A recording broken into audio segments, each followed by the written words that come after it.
It's Friday and it is the weekend. I hope that all of you have had an amazing day thus far, and I hope it's getting a little bit warmer over there in South Africa. We've had a nice and cool day here in Thailand today, in the south of Thailand where I live, Nakhon Si Thammarat. And yes, I'm expecting to have some rain later on in my little village.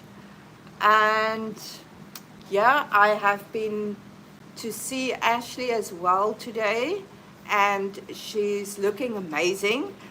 She's really looking happy actually.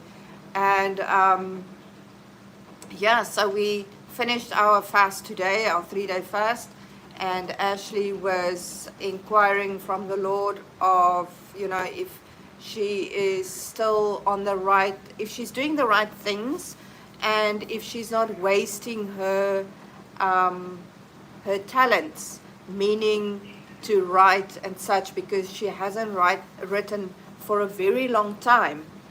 And this bothers her every now and again. But I've told her that whatever she's busy with now, which seem to be the learning of Mandarin as well as her teaching,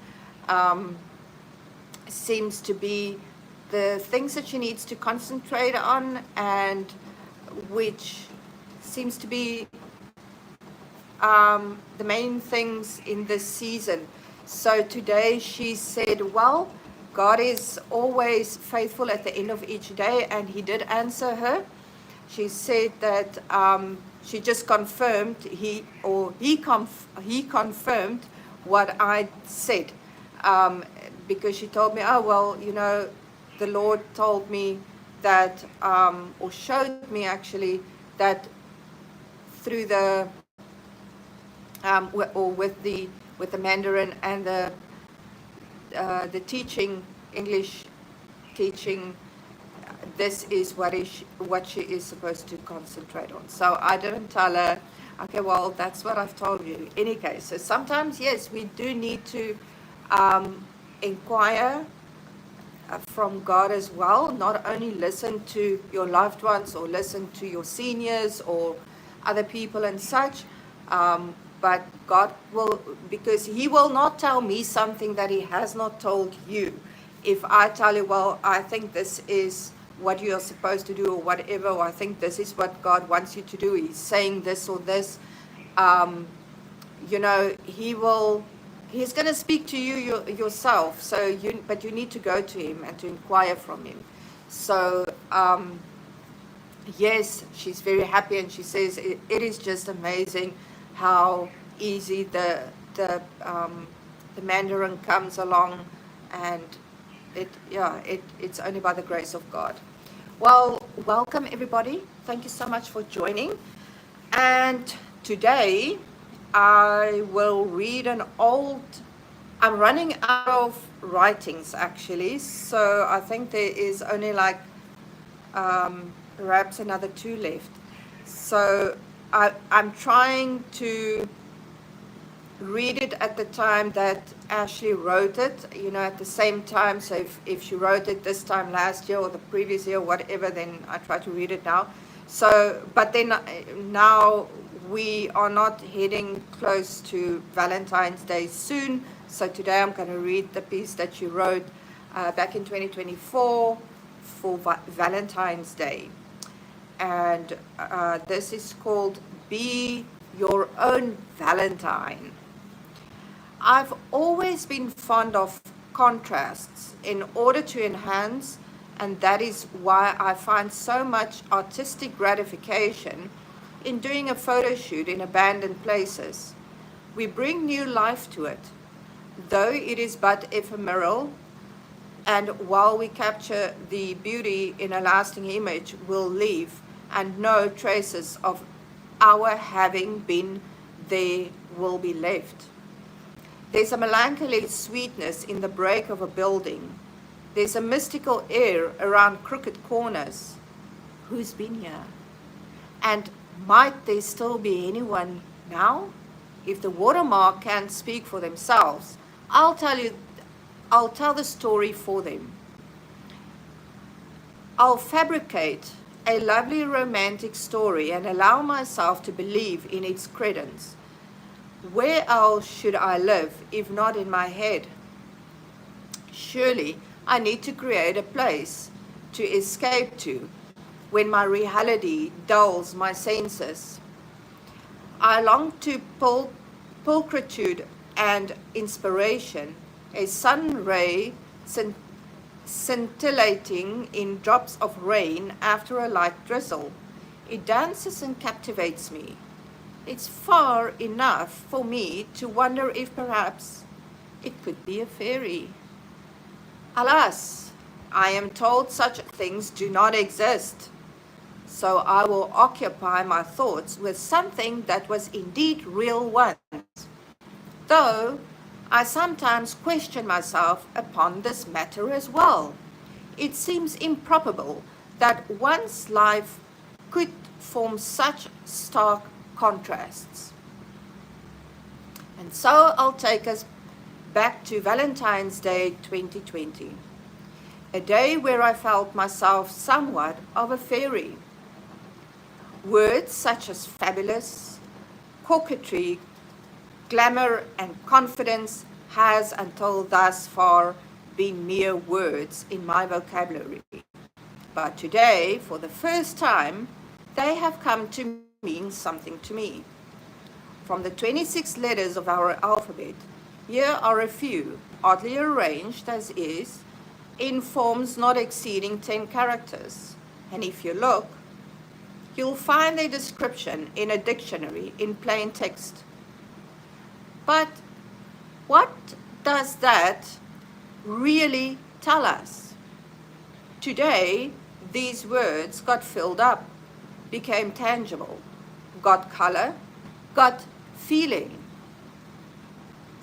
These are not words to consume us or to become of great importance.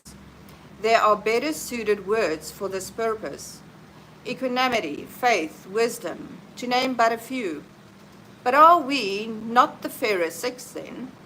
I am sure our Creator won't begrudge us a few occasions to take some pleasure in adorning ourselves and loving our bodies. When I was younger, I always wondered what the older me will look like, and I've watched many women and made mental notes of the different styles, behaviors, and mannerisms that made an impression on me over the years. I went through many phases. Some things stayed with me, others faded, and today I see the culmination of it all. Today, the person meeting me in the mirror is the older self of me. While here I am, the butterfly gets to open her wings. I slip into my dress, wrap it around my slim body, tie its strings, and delight to see how beautifully the red is set off against my honey-colored skin. The light, variegated material falls down to my ankles, and its modest slip allows me to move freely. I splurged half a month's tutoring money on myself and had my nails done, got eyelash extensions, and bought myself a pair of hooped earrings. All because I finally can, and I wanted to spoil myself a bit. My skin feels as if it has a permanent glow from all the sunbathing these days, and the star pendants of my necklace are cold against its warmth. I have some of that celestial splendor, layered and spread out on my collarbone, shimmering in gold, while the silver stars above my head playfully wink me, as if to remind me of before the next full moon, you'll be 21. The value of my accessories aren't monetary. For real gold, it is not, but that it is a gift.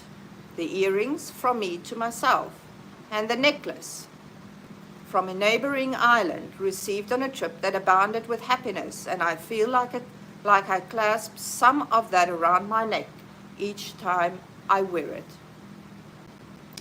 I wish for every woman to know this feeling, that a certain piece of clothing was made especially for you. For young women to have nights where they bask in their youthfulness and flirt and converse and bat their eyelashes and pout their lips, all before the duties and honor of motherhood and family life set in, and we'll need to adapt ourselves to the new responsibility. And still then, we will certainly have occasions for dressing up, but we will never be as young as we were today. My hair requires little attention after being washed and meticulously dried and twisted into place. The charm of dreadlocks, to me, lies in its natural, careless beauty, though in reality, if I looked after as it should, takes much more effort than straight hair, and is anything but natural, for it does not just come of itself. But when you're done with it, well, there it is, and it's pretty for all its wildness. Its messy appearance is once again in contrast with the rest of my person. My wispy blonde strands are now heavy locks, and I absolutely love feeling the weight of it. Having added a bit of glamour with these long, thick lashes, little makeup is needed. So after matching my lips to the color of my dress, I am ready to go. And oh, let's not forget my Valentine's Day gift. My handmade silk fan from Bali feels like the epitome of elegance, and not only does it help to cool down in this delicious tropical air, but accompanies me to the dance floor as well and adds an exotic flavor to my already fluid movements. I love, is all I keep thinking.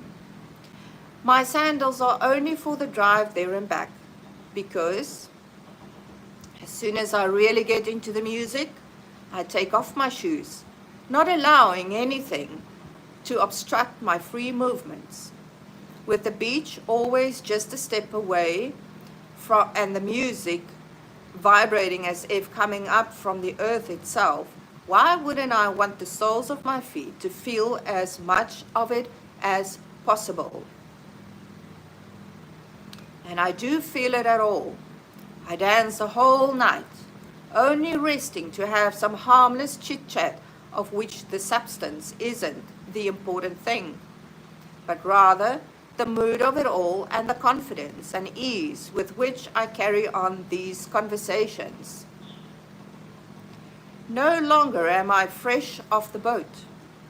After a year of shaping myself in the workplace, the gym, in the one house I moved from, and into the others, I finally emerged my chrysalis, and spreading these new wings of mine, I am enchanted to see what it has all come to.